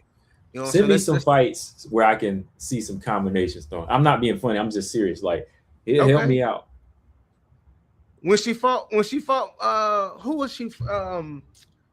When she was fighting Michelle Waterson, Jillian Robertson was landed some good body kicks on Michelle Waterson. Like, you know what I'm saying?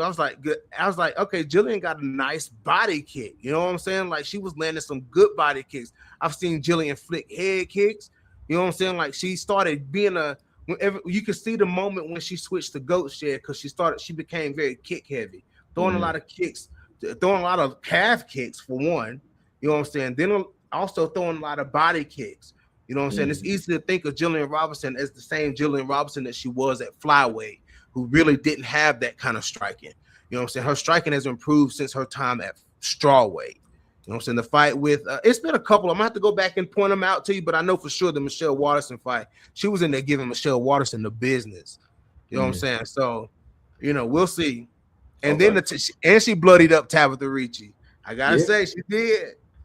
Yeah, that was a competitive fight. That was competitive because I'm just trying to go back before this fight. I'm gonna go back and I'm pretty much gonna just go back and watch all her strawweight fights and to see what she worked on the feet, because that's my problem. Like, going forward in this fight is like getting DERN's respect, because this DERN just comes forward sometimes and behind her power shots she's got so many openings. So I'm just like, is Jillian just going to go straight for the takedown here and think it's going to be all cake from there? Or is she going to rock DERN? how's it gonna work out here? You know, You how's know, it gonna okay, work so out? you know the strategy. You know the strategy that Jillian Robinson used because you pointed this out to me. The Yeah. strategy Robinson used her last fight at 25 against Priscilla Cachoeira. You know what I'm saying? When Priscilla was jabbing up Jillian Robinson, you know what I'm saying? And what did Jillian start doing? What did she do? Mm, She started throwing that low calf kick. You know what yeah. I'm saying? She started throwing that low calf kick. Then she smashed that low kick a couple times. And that last time she followed up with a takedown, took Priscilla Cachoeira down, choked her out. You know what I'm Mm, saying? Like, mm-hmm. you know, G Rob has been doing things like that. She's been setting up her takedowns a lot better. So I think that she has more than one way of, you know, other than power, like landing a big punch that's really going to make Mackenzie. No, Mackenzie Dern has the advantage on the feet. You know what I'm saying? Like Mackenzie Dern has the clear advantage on the feet. She's sharp on the feet. So Robinson's going to have to be careful about how she, you know, engages Mackenzie Dern on the feet. Mackenzie Dern has just came leaps and bounds with her striking. You know what I'm saying? Like she has like those improvements that we want to see Jillian Robinson have. Mackenzie Dern has those. You know what I'm Mm. saying? So she is that fighter. You know, she is the champion. Let me put it like that. She is the champion for a reason. You know, so Uh-oh. Hey, it remember we is were what talking it about is. earlier. Remember we were talking about earlier. Colstrom said Dern don't talk like a real champ. He said she low key fears Whaley. Do you believe that? You know that. See, this is the thing. I've already G checked y'all on that. You know what I'm saying? Like, yes, she said that, but what did she follow it up with? What did like? Can we talk about what she followed it up with when she was doing when she was playing a poker or whatever? They asked her. You know what I'm saying? They asked her. They said, "How do you feel about your next opponent? Possibly, you know, you have some contenders, but what about Zhang Wei Li?" She was like, you know, if Zhang Wei Li is my next fight, she said I'm gonna be ready for Zhang Wei Li. She goes, if that's the fight that gets made, then that's the fight that gets made. I'm ready. I'm ready for whoever they put in front of me. That's also what Mackenzie Dern said. But everybody seems to have had amnesia all of a sudden in 2026 since it got hot outside. Everybody can't remember that Mackenzie Dern said that, but she said that. So can we He stop said, saying that? Can we stop harping on the fact that she said she may not be 100% ready for, you know what I'm saying? Like, I need more time to train for her. Yes, she said that, but she followed it up with it's whenever, wherever with Zhang Wei Li or whoever else want to sign on the dotted line. And it happened to be the Canadian Strangler, Jillian Robinson. Like, it's 50-50 to me. You know, like, this fight is 50-50 to me. And this we all know it's gonna get real dangerous when it hits the mat. It's gonna get real dangerous for somebody when it hits the mat. You know, and Mackenzie Dern can holler all she want to about the IBFAC 94262 Brazilian Jiu-Jitsu champ. You know what I'm saying? That she was. You know, this is MMA Jiu-Jitsu. You know what I'm saying? And whose grappling has looked better in the UFC against high-level talent in MMA scenarios, and it's Jillian Robertson. Hence why she has the record for it. You know what I'm saying? So on paper, if the fight hits the mat, the perceived advantage should be Jillian Robertson. But we just gonna have to see. We just gonna have to see. Jillian Robertson gonna have to be careful in the scrambles. That's where it's gonna be interesting because Mackenzie Dern can scramble. You know what I'm saying? And Robertson's used to floating on her opponents. You know what I'm saying? She's used to floating. You know what I'm saying? When, in transitions against these girls on the ground, because these girls don't know what to do when Jillian Robinson has them in a compromising position. But that's not going to be the case with Mackenzie Dern. That's what makes it so dangerous. Like, that's what makes this fight so interesting and so dangerous if it hits the mat. So yeah, like that's the thing. This is a fantastic fight. yeah, Fantastic. I think it's gonna be a good fight. I just, you know, going back to what you're saying earlier, I think the opposite with Jillian. Like, I got to see some things from Jillian that I haven't seen before. Like, I've got to see her what she's done in the past, but I've got to see some things that make me say, "Wow," you know what I mean? Like, I compare it to the Grasso Valentina fight. You know, like I had I had to see Grasso do some things that were going to wow me and shut me up. So Jillian's got to do some things to shut me up in this fight because, you know, one thing I think at this level, you know, you when you've done the same thing over and over, you know, fighters they can predict you. You know, they can predict you. And I think Mackenzie, being a grappler too, she's going to know some of the things that Jillian is capable of and what she's going to try, whether it's trying to take her down or, get a submission on her or ground and pound or whatever. But I think it's going to be a situation where Jillian's going to have to kind of stun Mackenzie, like with strikes and just mentally too. Like when Grasso won that first fight against Valentina, like she was doing some things that she was capable of doing, but sometimes she's never done in fights. But when she started like stinging Valentina, in the pocket and landing punches and standing her ground against her, it was different.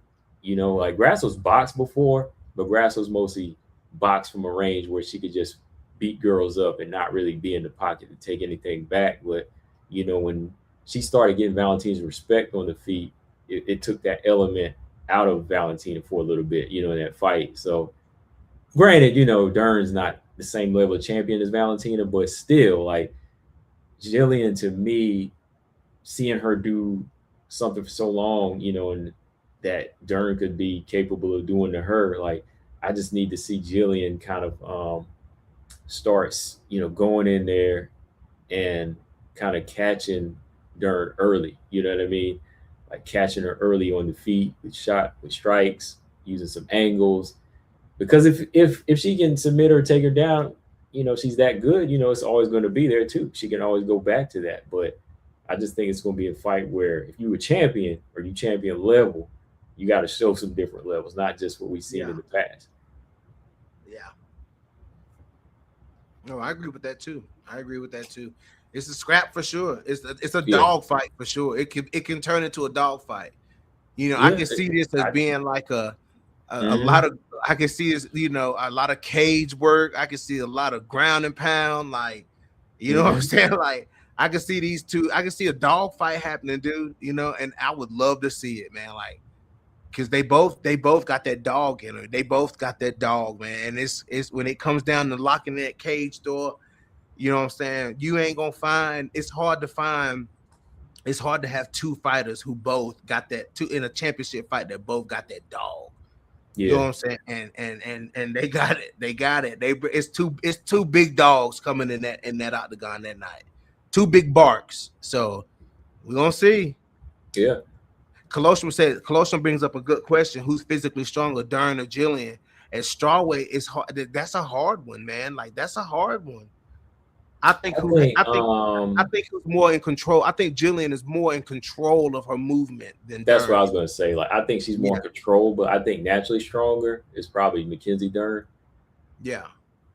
Seeing her be a little bit stronger, but it ain't too far behind because G-Rob's been fighting at flyweight for a long time, and if she moves down to a weight that's good for her body, she could be stronger in there. But I think physically, probably I would say Dern. Yeah. Yeah, but it's just crazy seeing how I'm thinking in my head how Jillian drags people down, man. Like the grip she gets on people and she drags them down. Like is Dern immune to that? Mm-hmm. You know what I'm saying? Like is Mackenzie Dern immune to the weight, like being drugged down by Jillian Robertson? Because Jillian drags, like when Jillian takes you down, she's efficient with takedowns. You know what I'm saying? Like I mean, like I think G-Rob don't quite get enough credit for that. Like she's pretty efficient with takedowns. You know what I'm saying? Yeah. She 9 times out of 10 she gets them. And it's like whew, like is Mackenzie Dern immune to that?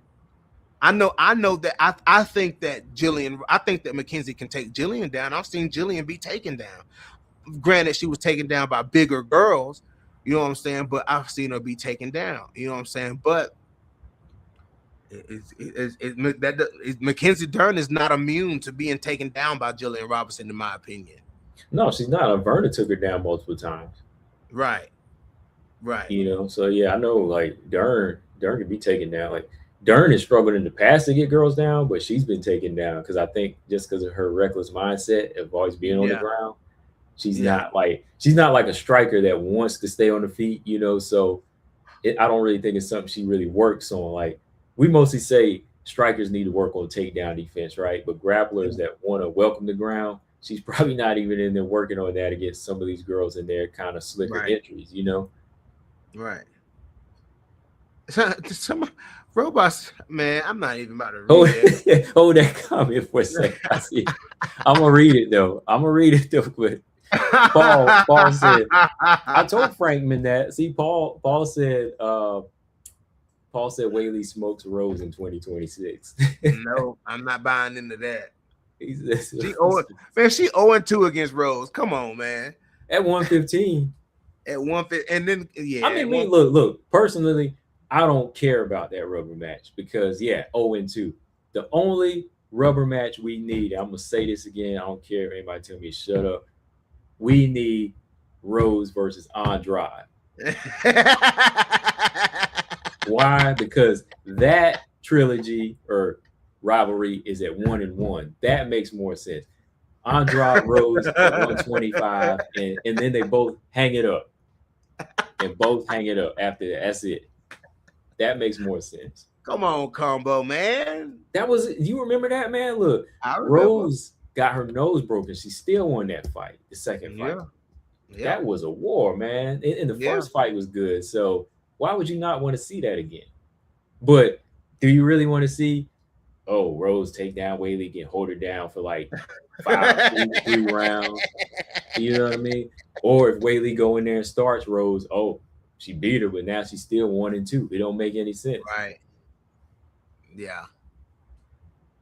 And I think Rose and Andrade are kind of closer on the end of their careers than I think Whaley's about done, but I think they're kind of closer to, both being just like done soon.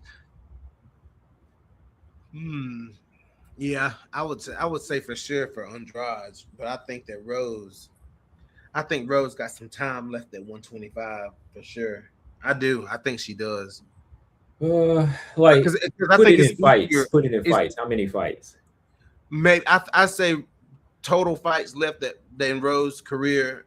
I'd say 4. Okay, yeah, you read my mind. I was about to say 4. Okay. Yeah. And I would say about 4 more. I would say because she's still early 30s too, so she ain't taking like big damage either. So because Andrade could probably do 1 or 2 and be done now, just for the sake of it, right? Financially, but that's all I want. I'd rather them 2 run it back than Whaley getting a 3rd fight. Yeah, I'd rather see Andrade too because it's something about Andrade's style that Rose hate. Rose he hate fighting Andrade. All right, look at this. Okay, so Robot says G-Rob loses to Pierre Rodriguez in a rematch, not Soul and G-Rob being a champion. That striking is terrible. DERN got a Candyland title defense. Man, ooh, that's a comment that you can't even put energy in to respond to. Do y'all think that? Do y'all think this is really a soft title defense for DERN? G-Rob finishes Pierre Rodriguez in the first round, and people think that this dude thinks Pierre Rodriguez beats her in a rematch. Because technically, Pierre Rodriguez ain't even ranked. I mean, AI says different. AI says number 6, but Oh boy, that right there is funny. Look, common sense says she's not. So y'all are thinking that Jillian Robertson is a soft touch for Mackenzie. Okay. Let me ask you, can I put up a poll here real quick? Let's do that before we wrap this up. Is G-Rob a... That's crazy. That's really crazy.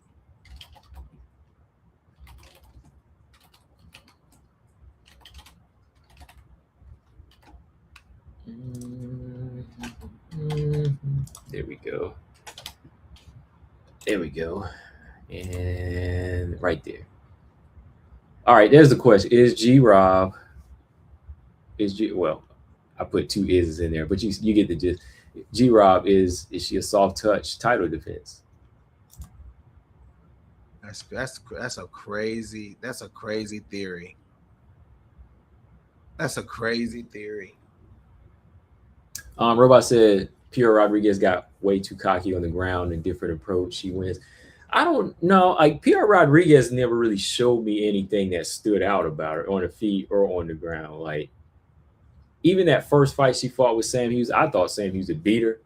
I mean, the second fight when they rematched, I think she clearly won that one. But Pierre Rodriguez, she's like a scrappy type fighter, but I haven't really seen her do like a couple of things that stand out to me. Right. Like what is Pierre Rodriguez done? I mean, like, what has Pierre Rodriguez done to make you think that she would defeat Jillian Robertson, who's about to fight for a title? Like, come on, man. Yeah. that's wild. Well, somebody need to answer that question because I put it up there. Gotta stand up. Y'all see the poll. Type 1 for yes, type 2 for no. Y'all see the poll up there. Y'all ask a good question, we answer it right. Stand on business here. Stand on business. Paul said, "Is this prime DERN or are we past the prime?" Because I think prime 100% DERN beats G-Rob, but Jillian is gonna be dangerous coming for that belt. Yeah, I think she's dangerous. I still think it's gonna be a dangerous fight. Yes, it's dangerous for sure. Like I think any fight outside of Wei Lee is a dangerous fight for anybody. You know what I mean? Like I think they're all pretty competitive. Like anybody else hold the belt's gonna be a competitive fight. But just like flyweight, I think that if Valentina wasn't champion, I think whoever wins the belt, it could be always up in the air kind of situation, or closer situation. But who else? Who else is there? Who else is there that would give her a more dangerous fight right now? Who, McKenzie? Yes. Oh, let's see. Who could be a dangerous fight from Mackenzie DERN? That makes sense. That makes in the sense top right 5. now. Other than, of course, Wei Lee. Suarez? Oh, I forgot about Suarez. I forgot about Tatiana Suarez. Yeah, okay, you got Tatiana Suarez. Yeah, but I remember. Yeah, she did bounce back and choke out Loopy too, didn't she? Yeah, she did. She did choke out Loopy. Ain't she? Who's she fighting next? Oh man, don't Suarez got a fight booked? I don't think so. It might have been the Loopy fight I'm thinking of. Okay, yeah, she just fought Loopy. Okay, that's right. So, yeah, man, Suarez could have been it too. I'm sure she would have took another crack at it, but we don't want to see Suarez versus Zhang Weili too. Not yet. Okay, Marcus thinks that it's a soft touch. Okay. Damn, really? In Robot. Okay. Wow. I think it's that striking aspect thing. I think that gets a lot of people. Hold on. Moonlight said the reason Robertson went to strawweight is Rose after beating her in the jiu-jitsu match. Do you think so? I don't know about that. I think she went because flyweight was too big for her. I think she went to flyweight because I think she went to strawweight because what I'm saying, she kept running in like the fights that she was losing the same way every time. Mm-hmm. Like she was getting outdone by these big girls. Like when she fought Maverick, JJ Aldrich, and Tyler Santos, like they just was the big sister in her. You know what I'm saying? So I mean you know what I'm saying? Like they was big sister. I mean, she was still beating big girls like Agapova and Cashwader, you know what I'm saying? She was still beating them bigger girls, but when she stepped up, she would always lose because she was outside. So she went down, and the PI kept telling her, like the same way the PI keep telling Juliana Pena to go to flyweight, they kept telling her to go to strawweight, and finally she did it. But now that's crazy because now when you look back at G-Rob at flyweight, look at her flyweight fights, she does look kind of pudgy, but she didn't look pudgy at the time. You know what I'm saying? It's crazy how the difference in how she looked then and how she looks now. But yeah, the UFC PI be telling people like when these people be moving weight classes, like it's the PI be telling them like it's possible for you to do this.